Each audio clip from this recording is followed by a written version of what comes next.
Memphis is a story of, it's a fictional story about the first white DJ to put African American music on the radio. And then it's an interracial love story, and it's the birth of rock and roll. It's the revolution of the heart and soul. Hear the singing of a go-not go. It's a rebel cry that's out of control.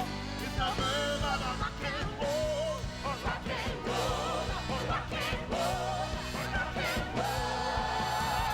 Radio was segregated just like society, so the stations, the African American stations, would be on the edge of the radio dial, which had very limited range. They wouldn't go as far.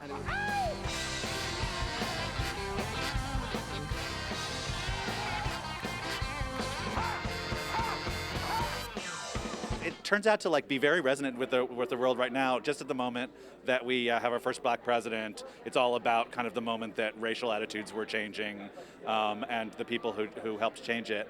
And also, there's this whole new generation that has such kind of, I think, political empowerment and feeling that they can really make a difference. And it's really about someone who felt like they could. Memphis knows me, Memphis shows me how this life is hers to be. How did you audition? How was the process of getting into the show of Memphis? Well, it was about 7 years ago, and I think that they were looking to hire someone who was a little taller and lankier than I. Tall and lanky, I am not. So I went to a number of callbacks about 7 years ago before we did our first production at North Shore Music Theater. And I finally won the part, and I remember reading the entire script a couple of times and thinking, wait, he doesn't really leave the stage, per se. Wait, how's this going to happen?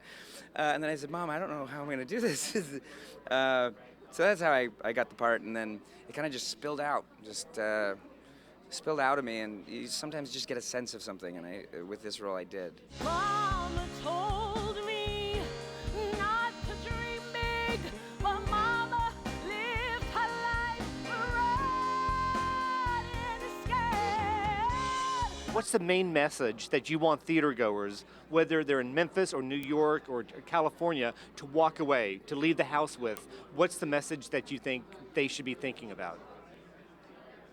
Never, ever let anyone steal your rock and roll.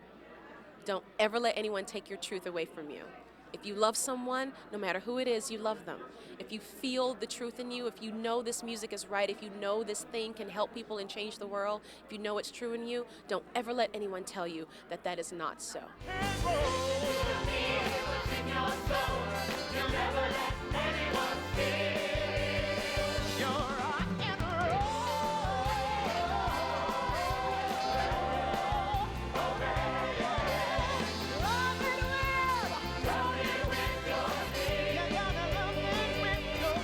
So at what moment did you know that Memphis was destined to be on Broadway? Whoa, that's a tough question. You know, I used to be the managing director at TheaterWorks in Palo Alto. We did the very first reading of it out there in spring of 2002. I knew our audience went crazy at that reading, and I thought, you know, this one has a lot of potential. And guess what? All these years later, here it is, and it definitely had that potential. So 8 years in the making. 8 years in the making. And I think that after the engagement in La Jolla, we felt really good about the show. We knew we had another production coming up in Seattle. The guys did great work in Seattle. We looked at it in Seattle. By the end of 3 weeks there, we had sold out on word of mouth. We thought, this one's going to go all the way. This one's going to go all the way. I just want to know, when is it going to open in Memphis? Because I want to be in Memphis. October of 2011, it is going to rock. All I know is Memphis.